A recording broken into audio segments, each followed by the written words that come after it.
market movers. This is The Pulse with Francine Lacqua. Well, good morning, everyone, and welcome to The Pulse. I'm Francine Lacqua here in London. Now, TSMC has raised its capital spending and revenue projections for the year, a sharp increase that reflects the company's confidence in global demand for AI infrastructure. It's also reported a faster than anticipated rise in quarterly net income. So let's get more from Matt Bloxham, senior analyst with Bloomberg Intelligence. I love speaking about AI because every day there's something new and you can look at the earnings and say, right, what's good and what's bad. What did you take out of TSMC? Yeah, I mean, I think the underlying theme here is that still the industry as a whole has huge confidence in the next, say, 3-year outlook for demand for capacity. And I guess that's not surprising. We've seen the CapEx numbers from the big hyperscalers, so the Metas, the Googles, go up a lot. We're looking at over $700 billion of CapEx this year and maybe as much as $900 billion next year. And I think it's been a little bit difficult for the market to kind of figure out exactly how that's going to trickle down into the supply chain. Obviously, TSMC is a massive part of that supply chain, being the main provider for NVIDIA, amongst others. And so I think what you're hearing from TSMC today is a bit of a catch up that they're seeing the clarity of that kind of order book come through. And obviously it's a big issue for them because there's a lot of pushback from investors that, hey, we've seen this kind of cycle before, don't go too quickly in your investment. And so I think they've kind of really been having some quite tough negotiations with their big customers, trying to get as much clarity as they can about the 3 or 5 year view so that they can feel confident in the investment. As you say, this year CapEx going up into the kind of mid $60 billion mark, kind of maybe 8 to 10 billion higher, but also signaling that they're going to spend a lot more in the next 3 year cycle than they have in the past 3 year cycle, including huge investments in the US. And they need to increase their US investments because of the whole kind of make America great again kind of proposition. So Matt, because they're the main provider to NVIDIA, what does it give us? I mean, does it really give us a sense of the global AI infrastructure spend? I think, it does, or at least it gives you a sense of what these big companies are thinking they're going to spend. And I think there is still a bit of a big if here. And the question is, obviously, one of the other big themes we're talking about at the moment is token maxing. Yeah. So, every big company is suddenly realizing that people are using way more of this stuff than they thought. It's costing too much money. They're not seeing the returns yet. And they're having to think, hey, hold on a minute. We need to kind of slow down a bit. Now, if that becomes a persistent trend, then maybe these big CapEx plans that the hyperscalers have either don't come through in the end or they are slower to materialize. And if either of those things comes true, then all this kind of optimism we're hearing from TSMC and SK Hynix will kind of start to get tempered. So I think there's quite a big if at the moment out there that people are putting a lot of scrutiny into. Matt, thank you so much. Matt Bloxham there from Bloomberg Intelligence. Now, as earnings season gets underway, investors will be watching whether AI-related investment spending remains strong. Well, I'm joined by Claudia Panseri, France Chief Investment Officer at UBS Wealth Management. Claudia, we'll get on to, of course, geopolitics, energy and oil in a second. But what's your take on AI right now? Thank you. Good morning, Francine. Yeah, I think we are essentially surprised every quarter by the amount of CapEx spending. But I have to say that I'm also surprised about the volatility we have around AI names over the last 3 or 4 weeks. I think there are big questioning about monetization and also questioning about if this CapEx can be easily funded through operating cash, but also how much debt need to be issued to cover the amount of CapEx has been announced so far. So, of course, everyone is revising up the amount of CapEx spent. We had for this year, at the beginning of the year, something like 700 billion. We are already at more than 800 billion. Next year is 900 billion. For the time being, we see the companies still surprised on the upside. But I think we need to watch out if there is some change in the CapEx trend. For the time being, we don't see this change, but it's very important to keep in mind that there is a big concentration in the indices, which is bringing a lot of volatility as well. Yeah. But, Claudia, do you think some of this profit growth can actually support this broader rally? Because we're also seeing global equities near these record highs. Can they stay at these levels? I I mean, we see a bit of rotation. It's quite interesting. We had a few names yesterday publishing very great results. Performance was not great. There was a bit of pressure on momentum names and AI names. And at the same time, we had a good performance of the Magnificent Seven. So we see clearly that all the stocks which have been underperforming since the beginning of the year are now starting to reperform well. And when we look into the performance in terms of earnings growth, AI, tech name are still driving up, but there is a rebound in earnings momentum outside of the tech.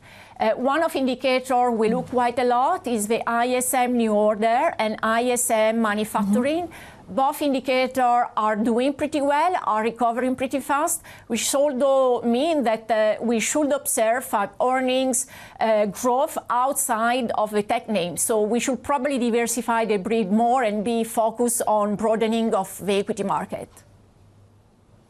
When you look at equity markets, I mean, regionally, and you also make this point in the notes, like regionally, it's very diverse. So is there a region that you want to be more invested? We know, for example, I mean, there's a lot of concern about South Korea and volatility at the moment, but do you have top countries where now's the moment to get in? I think the top countries here are, of course, still emerging market, where both Korea and Taiwan represent a big part of the market cap, but also China, which has been underperforming since the beginning of the year, look appealing in terms of valuation. We like India. We recently re-upgraded India. Valuation is now appealing after the underperformance. We see within Europe, even if on the European market we still have a neutral allocation, we have some themes which are particularly attractive. The DAX is attractive. It's not been performing as many were expecting at the beginning of the year.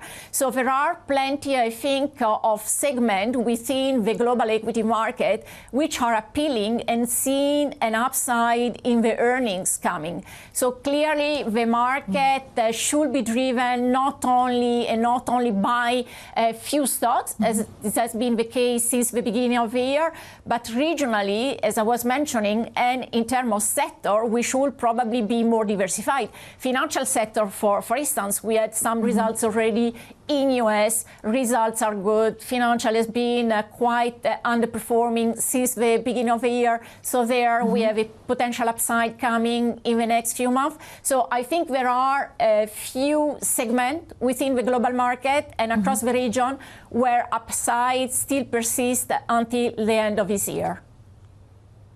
Claudia, thanks so much. Claudia Panseri from UBS Wealth Management, of course, stays with us. The U.S. also says it has completed another round of attacks on Iran to degrade the country's ability to attack ships in the Strait of Hormuz. Well, let's bring in Paul Wallace, Bloomberg's managing editor for the Middle East and Africa. So, Paul, what do we know about the latest strikes, on how they also fit into this overall conflict?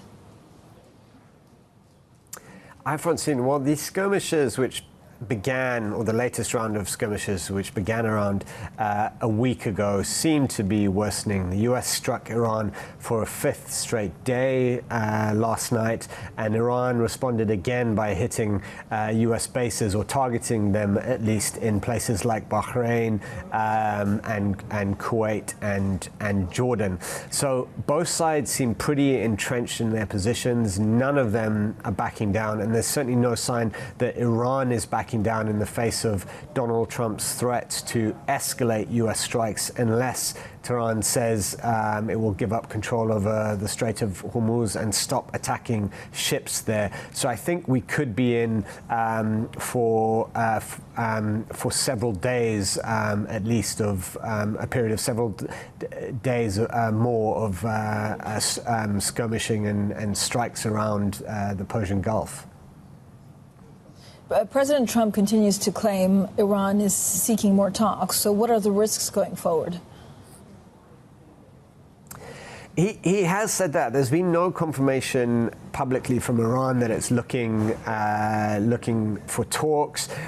There was some sign of easing yesterday when Donald Trump announced that a U.S. Iranian citizen who had been incarcerated in Iran since late 2024 was released. He said that was a gesture of goodwill from Iran, but so far it doesn't really seem to have moved the needle much. And this war is now firmly focused on the Strait. Iran insists that it keeps control over the waterway and that any ships passing through it must seek its permission and abide by rules which may include charging them fees. The US is loath to accept that and says ships must have free passageway through the crucial choke point. And because of this standoff over Hormuz, the sides are not making any progress in their talks over Iran's nuclear program, which is a thing that needs to be resolved for there to be a permanent peace. But at the moment, there's no sort of forward movement on that, and all the attention is on who controls the Hormuz Strait. Paul, thanks so much. Paul Walliser, our Middle East and Africa managing editor. Now let's get back to Claudia Panseri from UBS Wealth Management. Claudia, when you look at all of the unpredictability with, of course, the conflict and what it means for shipping, trade and oil, equity markets, again, have looked through it. Can they continue to look through it by and large? Yeah, I think once again the market looked through because the concentration of the performance is driven by AI, which is for the time being not really impacted by the rise of energy prices. What is surprising is that over the last 2 weeks, when the oil price were down to $70 a barrel, I had a lot of conversation with people which were revising down the energy price. In reality, we are still in the period of negotiation where the energy price will continue to probably trade above $80 a barrel. We have in our forecast $85 a barrel. Then for me, what is important is the relation between the energy price and monetary policy anticipation. We had, after the PPI and CPI data in US, some revision of the interest rate hike expectation.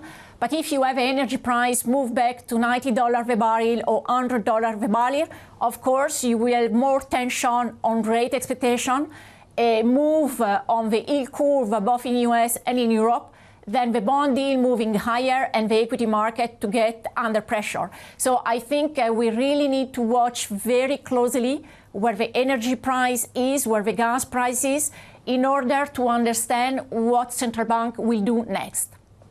Yeah. So what do you think they'll do next, Claudia? Because if you look at some of, the latest inflation figures, now I don't know whether they're a one-off, but it looks like we could see less increases than we expected just 2 weeks ago.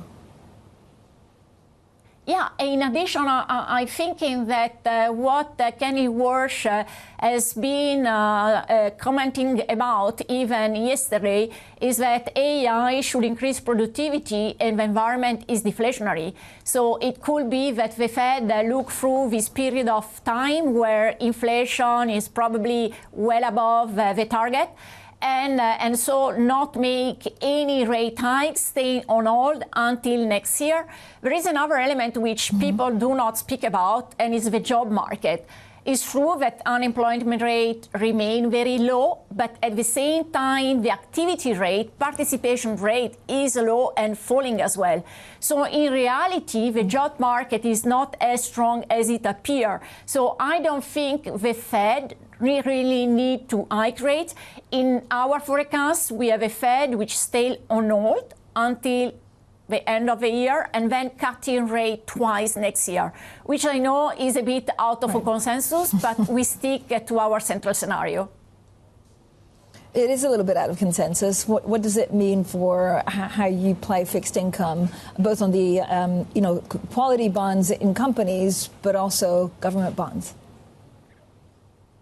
Yeah, it means that government bonds and corporate, especially when you have quality corporate bonds, are very appealing. The carry is high. You have a spread which are low, volatility pretty low, so we stay positioned on high-quality bonds. We don't search for long duration. We stay between 5-7 years maturity. So clearly is a way to have some carry in the portfolio. I know that bonds are less an asset class which diversified I will say, the overall portfolio construction, but still for some clients which are looking for yield, the fixed income market in US and in some other region, like in UK, it seems quite appealing right now. Claudia, very quickly, is there anything that you'd sell right now, given all of these uncertainties and all the risks that could come at the same time? Yeah, I think there are some risks which may come at the same time. Let's move back at the risk of monetization in the AI. Let's say we are wrong with our interest rate scenario. Of course, the market should be under pressure, but for the time being, we see earnings growth being well-oriented. We see the quarterly data, which is once again confirming the trend. We don't see central bank hiking aggressively interest rate. Usually a market is under pressure when central bank tighten interest rate and monetary policy. So I think for the timing, the scenario is still positive, and we still see upside despite some risk we may have in the month to come. So interesting. Claudia, thank you so much. Claudia Panseri there, France Chief Investment Officer at UBS Wealth Management. Now, coming up, the U.S. military hits a super tanker deep within the Persian Gulf as the peace deal with Iran all but collapses. We discuss all of this with Sanam Vakil from Chatham House. This is Bloomberg.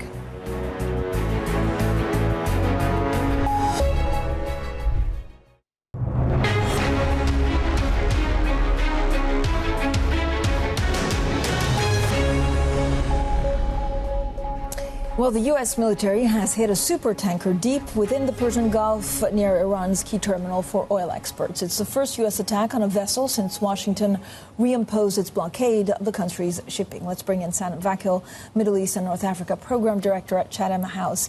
Thank you, Sanam, for joining us. When you look at what happened this week, it's unclear whether there's still a ceasefire, whether this escalates. How are you seeing the next 3 to 4 weeks progress? Good to be with you, Francine. So we are, not in a ceasefire period because there is active conflict. And the memorandum of understanding does remain a scaffold for future negotiations and for bringing down the temperature. But for now, and what I expect maybe for the next 1 to 2 weeks, is continued volatility in the Persian Gulf as the U.S. strikes Iran's infrastructure in the south of the country, and Iran strikes back on tankers, but also Gulf states. This is all part of a misunderstanding or a misinterpretation of the memorandum of understanding. Iran is looking to keep leverage and control and authority over the Strait of Hormuz, while the United States very much expected the Strait of Hormuz to be open and operating under American terms and conditions. But what's the way out of this? Or is there going to be de-escalation quickly because the midterms are also around the corner for President Trump? Or are the two sides not trusting each other? Well, there's certainly, I think, a low point of trust between the U.S. and Iran that was never high, because it's worthwhile reminding everyone they haven't had diplomatic ties for 47 years. And there have been 2 rounds of war thus far. The way out is by both sides climbing down effectively, showing some goodwill. There are some positive signals, and I appreciate they're hard to see or read. First of all, the U.S. is messaging that it is willing to go further in and strike Iran harder, but that hasn't happened yet. So it shows that they're not quite escalating in the way they could. The Iranians are also in their strikes, not escalating at their highest capability. So there are limits here with the possibility to climb the escalation ladder, as we say in my world. Thirdly, the Iranians did signal some positive movement in releasing or allowing an American citizen to leave Iran, somebody that had been detained for well over a year, and that could be a signal of goodwill. There are back-channel talks still underway, managed by multiple countries in the region and Pakistan. There are direct messages also going back between the U.S. and Iran, I imagine. We need a ceasefire. We need the memorandum of understanding to be better understood between both parties. We need to reestablish a deconfliction channel. And finally, there need to be very consistent negotiations. Sanam, when you look at, the Gulf states, this has been a very difficult period for them just because of their business model as well. I mean, will this change them? Can they put, pressure or influence either side? Well, I think that they are trying. It's worthwhile remembering that the Gulf states did not lobby for this war and, in fact, tried to convince the Trump administration to not go down this path because they very much feared that they would be collateral damage. They have performed well from the defensive perspective. But they are very vulnerable to further attacks and of course, the impact to their economies. What the Gulf states are doing, not all of them at the same pace, are trying to reroute away from the Strait of Hormuz. For countries like Saudi Arabia and the UAE, that is a bit easier, not just because of capital, but because of their geography. They have alternatives. Qatar, Kuwait, and Bahrain are very much locked in, and so their diversification strategies will take longer to develop. Ultimately, I do believe that most of the Gulf states are economically resilient and will develop alternative supply chains and corridors out of the Strait of Hormuz, but it will take time, and so they will continue to bear the economic and security costs. Sanam, what do we know about the strength or not of the Iranian leadership right now? Do people support them? Do they have enough money to continue? How strong are they? Well, the country is really quite large and vast. 90 million people really suggests that you're going to have divisions politically and also cleavages and wide gaps economically speaking. Prior to the war, the Iranian economy was already very strained, and we should not forget that there were protests in January that were very brutally suppressed. The war is putting a huge pressure on ordinary citizens in the south. There are reported cases of food shortages, for example. Ultimately, I think people are deeply worried, anxious, and uncertain about what's to come. And the Iranian system, the leadership, which has survived this war, is much more strategically united than what is being presented. Their objectives are to survive and to obtain a deal that will enable better economic opportunities inside the country. Their legitimacy depends on it. But of course, like in any system, there are tactical differences about how to obtain or secure those sort of outcomes at the end of the war. So these are issues to watch and unpack.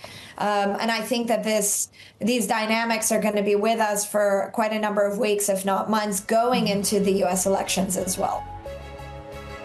Sanam, thanks so much for joining us. Sanam Vakil, their Middle East and North Africa Program Director at Chatham House. Coming up, incoming Prime Minister Andy Burnham reportedly makes his pick for the next Chancellor. So we'll have plenty more on that next. And this is Bloomberg.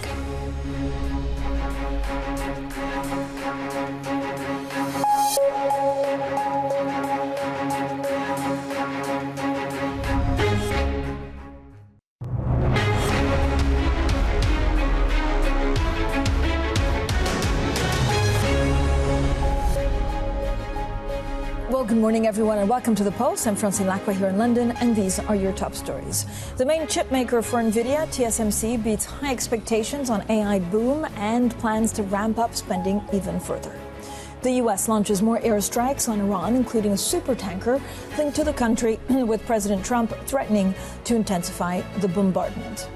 Plus, the UK economy unexpectedly grew in May, with the pound hitting its highest level in a year, on speculation that incoming UK Prime Minister Andy Burnham will name Shabana Mahmood as Chancellor. So let's get more on that story now Reports on who the new Chancellor may be have lifted the pound. We're joined by Matt Bunny, our UK economist for Bloomberg Economics. So, Matt, thank you so much for joining us. Look, I'm looking at the markets, and actually they seem to be pretty pleased with these reports that Mahmood has been picked over at Miliband. Why exactly?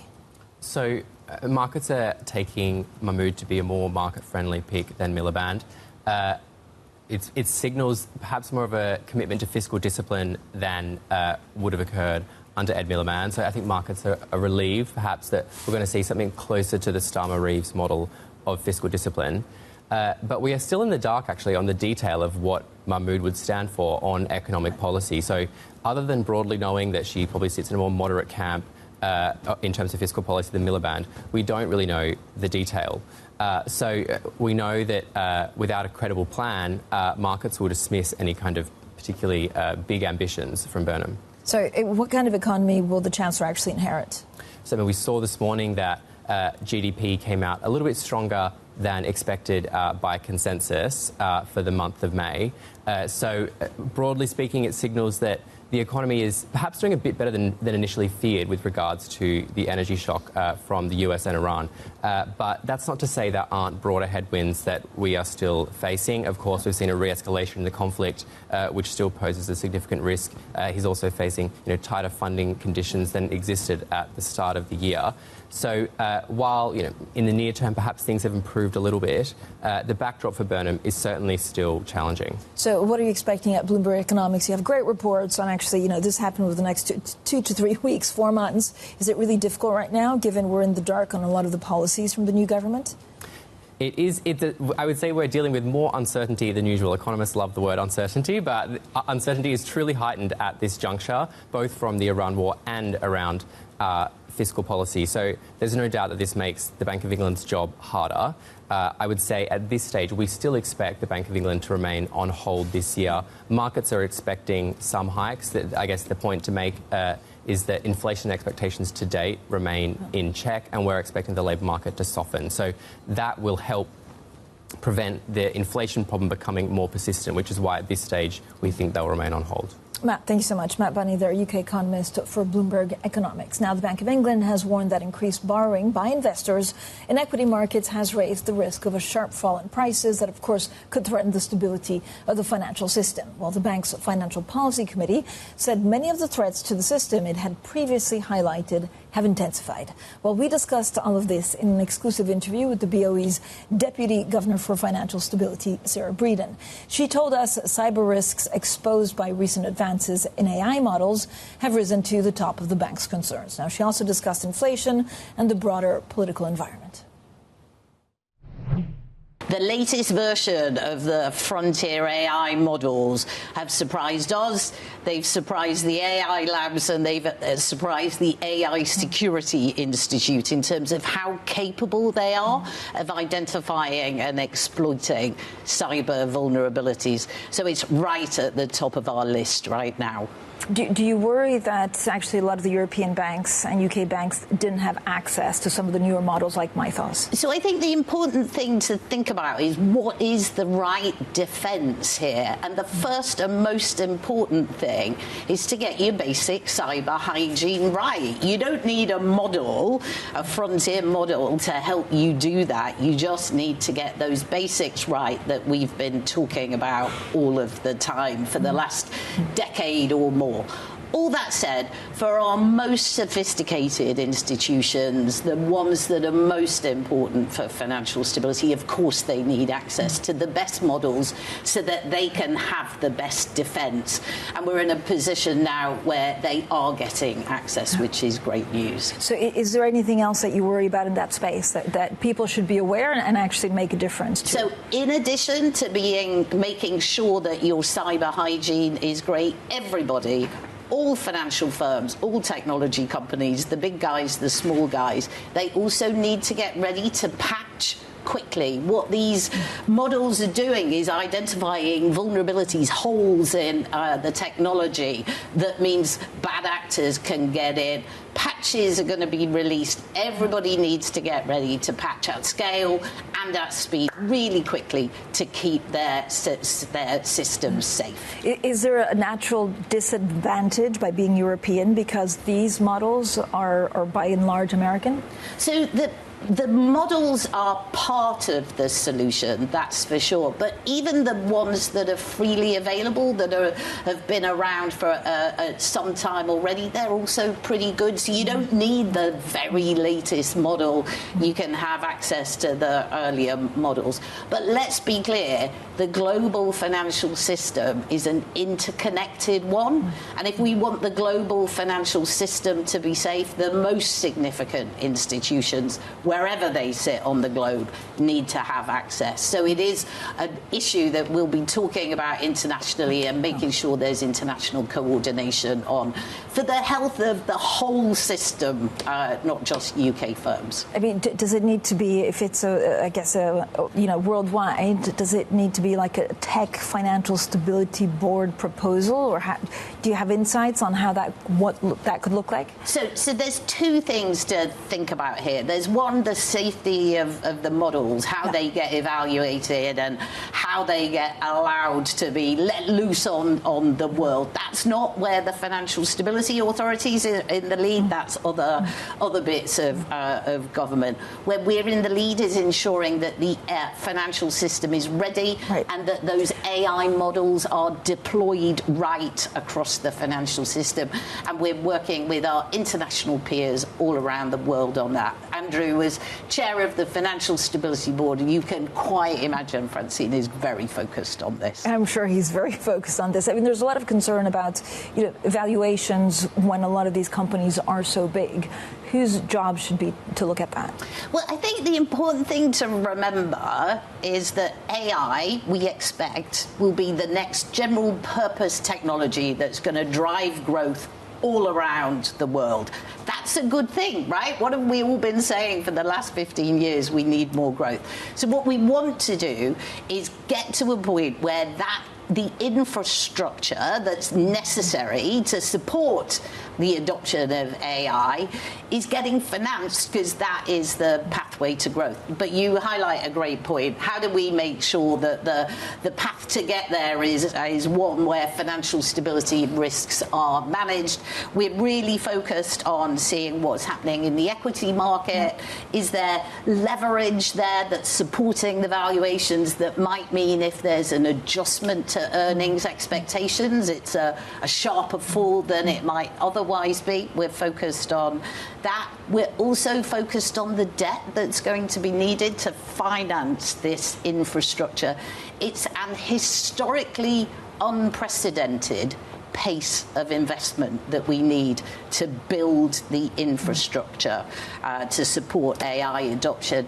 And so everybody going in needs to know that, because the path to getting the revenues to make sure that debt can be repaid is one over which there's some uncertainty. We're very focused on that. We're telling the story. We're hoping people are building it into their stress testing to make sure we're as prepared as we can be in case there's an adjustment. I know you focus on financial stability, but I need to ask a little bit about monetary policy, given the inflation figures and the trajectory that we're seeing.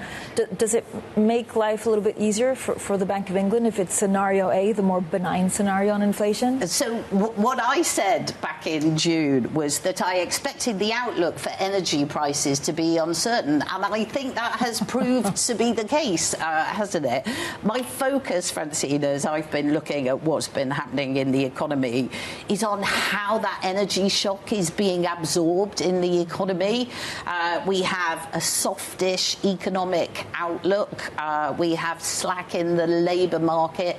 Those two things mean that shock is less likely to become embedded and lead to inflationary dynamics. And so we've had a tightening of financial conditions. And I think in combination, that means we're in a good place to monitor very carefully what's happening. Thing I have to say, of course, if it's clear that inflationary dynamics are becoming embedded, we'll act.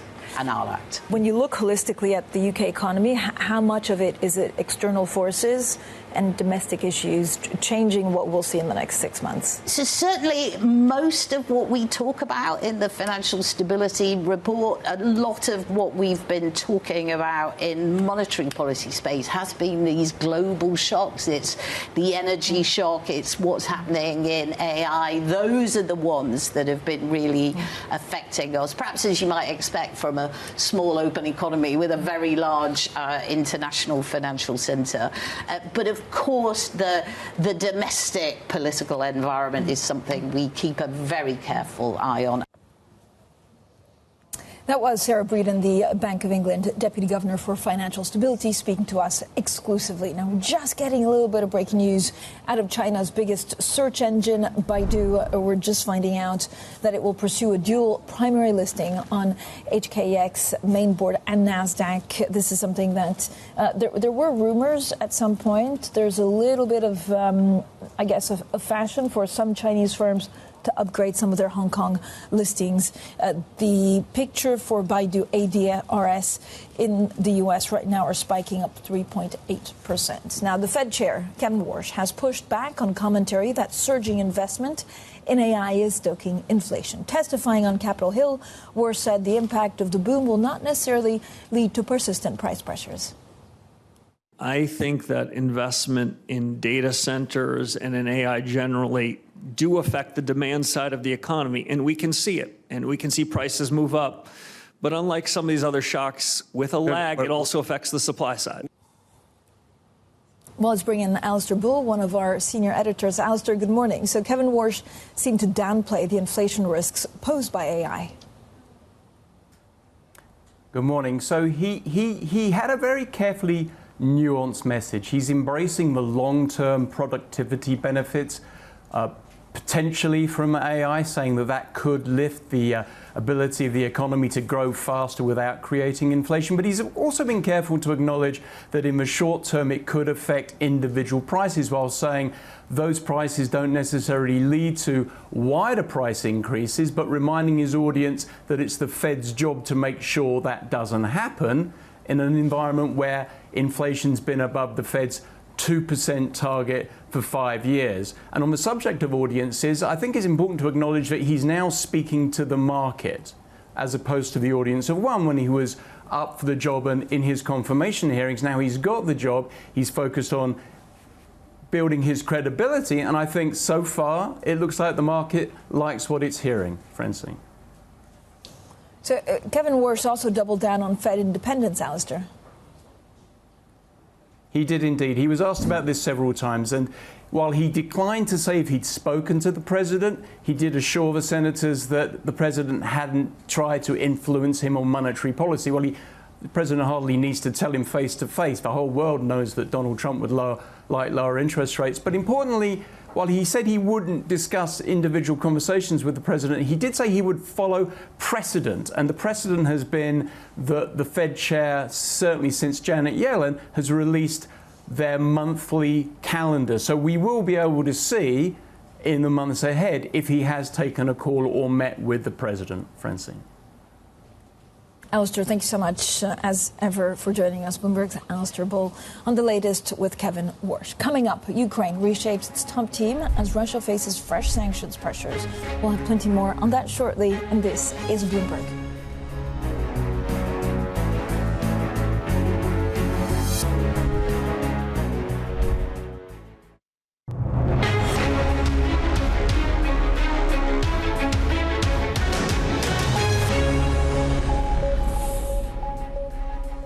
So Wall Street banks have definitely found their swagger. Now shares in Goldman Sachs jumped to their highest ever level as it led the way to a record-smashing $100 billion in profits across the sector. Now for more, we're joined by Tom Metcalf, who leads our finance coverage in EMEA. All right, Morgan Stanley.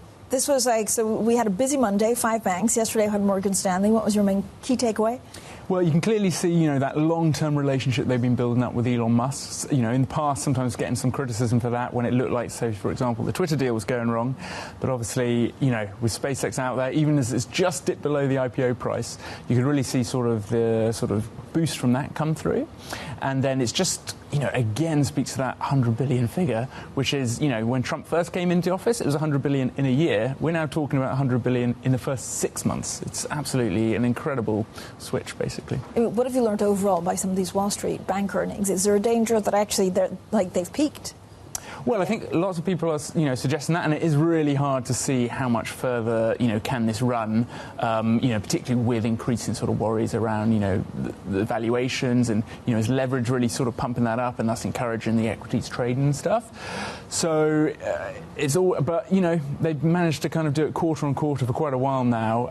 And, I think that's probably the lesson of these markets is really hard to sort of call the top, because even when there is a sort of downdraft, often it's, a massive rebound, and the best thing you can do is stay in the market. Tom, what are you expecting from European investment banks and trading floors? Yeah, it would be very, very hard, in my view, for them to kind of keep up with the US. But, it'll be a case by case, right? Like Deutsche Bank has shown a load of strength, obviously, in the fixed income space. I always take a very close look at Barclays Investment Bank. I mean, they're in an interesting position there, right? Because they are sort of capital circumscribed, really, with Venkat saying, hey, you've got to keep to 50% of our total sort of RWAs. So that is a tough tightrope right for them to walk, and I think they report in 2 weeks' time, and that'll be, for me, kind of the defining earnings of the European set. But this, is it because European banks are just smaller, or because they just have different rules? Yeah, a bit of everything, right? Like the US banks have that massive scale; they can really push forward through. And then at the same time, being a domestic market in the US economy, far more growth, far more strength. It's where all the big AI companies are. So they just sort of have that kind of home market advantage as well. But I guess on the flip side, the European banks being smaller, if anyone's going to grow normally, it's the smaller one. So there's a chance they can try and close that gap at least somewhat. Tom, thank you so much, as ever, for joining us. Tom Metcalf, there in charge of finance institutions in Europe. Now, Jamie Dimon, the JP Morgan chief executive, is warning about the risk of making a sophisticated AI system like Anthropic's Mythos model widely available. Now, rapid advancements in AI have both businesses and governments assessing potential threats. Now, the issue took on more urgency after Anthropic also said that Mythos models are good at finding software vulnerabilities that it cannot release to the general public. Mythos, that's a real issue, which I know our government is on top of at this point. It's not to stop, smaller banks from gaining stuff. It's really just to make sure we roll out the stuff that we know is being controlled, because you're giving ballistic missiles to individuals with Mythos, basically. Well, the International Energy Agency has warned that China's rare earth export curbs could put $6.5 trillion of downstream production outside the country at risk each year. Now, it's called for multilateral stockpiling to guard against those risks. The U.S. Trade Representative says the U.S. remain a top priority. Well, Jameson Greer spoke exclusively to Bloomberg at the Aspen Security Forum. So China's compliance with the rare earth elements of our agreements, it's not perfect. I think everyone knows that. You can read that in the paper. That being said, we are getting a flow of rare earths. We don't have factories shutting down because they don't have it. But again, we really want to be in a position where we were, in 2024 and 2023 in President Trump's first term, where we had a regular flow of rare earths. We also know that the Chinese, they use rare earths for economic coercion. They did it in 2010 and 2011. They're doing it now, so it's not necessarily surprising. But we're continuing to have some flow, and where we have gaps, where we have problems, the Secretary of the Treasury and I, we work with our counterpart in China to try to loosen that flow up. Sometimes we're more successful than others. One important thing is we're moving forward in the U.S. on rare earth production. One of the things I'm doing on my trip out west here, I'm going to Utah to visit a facility where they've discovered rare earths in the Utah desert, and they're refining them and further manufacturing them at a facility in Utah, which is a great development for U.S. national and economic security. You've got rare earths. There's huge pharmaceutical dependence as well. And I wonder how you're thinking about that, the way that you can kind of curb our reliance on Chinese pharmaceuticals and ingredients. Yeah, we think about this a lot. This is really critical because at the end of the day, if somehow you lose access to Chinese inputs, it can be a huge challenge for our own manufacturing base. And some people will say, well, what about India? Fine, but a lot of the inputs that India uses also come from China. One great thing that we're seeing as we try to encourage companies to reshore is we actually have commitments from 17 pharmaceutical companies, the largest and the most major pharmaceutical companies, not only to lower prices of medication here in the U.S. Pharmaceutical prices have gone down by 2.5%. But they've also agreed to reshore here and to manufacture here. And so we have companies like Eli Lilly and Novartis and others actually pouring concrete and superstructures going up in new facilities in North Carolina and Indiana and Southern California. There's a long way to go until this meeting in September when the Chinese president comes to the United States. But let me ask you lastly sort of how you're thinking about that. You were so integral to the conversations that took place in Beijing. What are you expecting, deliverables-wise, to come out of that meeting in Washington in a couple months? Well, the number one deliverable we always have between President Trump and President Xi is to continue the stability of the relationship. Both of these leaders are very committed to having a strong and solid personal relationship. Now, that doesn't mean we don't have issues in the broader relationship. Obviously, we do. China is a big challenge for the U.S. in a lot of ways. But we want to make sure we're delivering stability. There's never been a situation where the U.S. side or even the Chinese side has gone out and said everyone should expect a comprehensive agreement that resolves all issues. Like, no one's ever promised that, so that's not what we expect. We will have an opportunity to take stock of Chinese commitments with respect to purchases of soybeans and other agricultural products. We'll take stock on the rare earth issues we decided. So I think it'll be a moment for stock taking, confirming the relationship, making sure that China's complying with what it's agreed to do. That's really what we're looking forward to in this meeting. Well, that was the U.S. Trade Representative Jameson Greer speaking to our very own David Gura in Aspen. Now, in Ukraine, thousands of people have rallied in Kyiv against the dismissal of the defense minister. We're looking at live pictures there in one of the main central squares in Kyiv. Let's get more with Chad Thomas, Bloomberg's Europe executive editor. Chad, thank you so much for joining us. I mean, there's a lot we need to talk about, on Ukraine, but it's a little bit surprising to have protests. Now, they're not massive, but we still understand there's thousands of people. Yeah, this is part of a broader reshuffle that is happening within the government. Of course, Volodymyr Zelensky, he announced on Sunday that he was going to reshuffle the government, bring in a new prime minister. That new prime minister was announced yesterday. He is the CEO of Naftogaz, and that has to do with Zelensky saying they need to prepare for the winter ahead of what could be another onslaught from the Russians. The attacks here in Ukraine, the protests that we're seeing here in Ukraine over the defense minister, he is a 35-year-old. He was the former deputy digital minister, and he's very popular in Ukraine. He's the one who's brought sort of the digital transformation to the country. And he is also really important. He's the one who's really been pushing the drone attack strategy that Ukraine has been using so successfully to attack Russian infrastructure. So it's interesting, first of all, that Zelensky had decided that he wanted to dismiss him. And now we see these protests breaking out here in the live pictures are showing. Chad, talk to me also. I mean, there's these new Russian sanctions legislation that could target, top purchasers of Russian crude, including China and India. Like, how close are we to that? The legislation seems to be going through the U.S. Congress. The question really is, will President Trump use those that power that he's given? It's up to him. We saw Greer saying that he has to weigh his options there very carefully. For the U.S., of course, it's a question of, do they want to upset India and China? Those are the purchasers of the Russian energy. And so, on the one hand, if they cut off Russia's source of income, it potentially helps to end the war, but at the peril of upsetting China and India and that relationship that the U.S. has with them. Chad, in 20 seconds, what do we know about the new prime minister in Ukraine? The new prime minister is an energy executive and someone who has been focused on that sector. So it makes it interesting to see the implications of that. Chad, thank you so much for joining us. Chad Thomas there, Bloomberg's executive editor for Europe. But up next, we'll have plenty more, of course, on the markets. We'll have plenty more on some of this new Russian oil sanctions bill aimed at tariffs. Well, we'll see, actually, if the bill sponsors are confident that it has sufficient support to pass the Senate after securing the president's support. You can see S&P futures and Nasdaq futures down between 0.1% and 0.3%. Up next, Bloomberg Brief, and this is Bloomberg.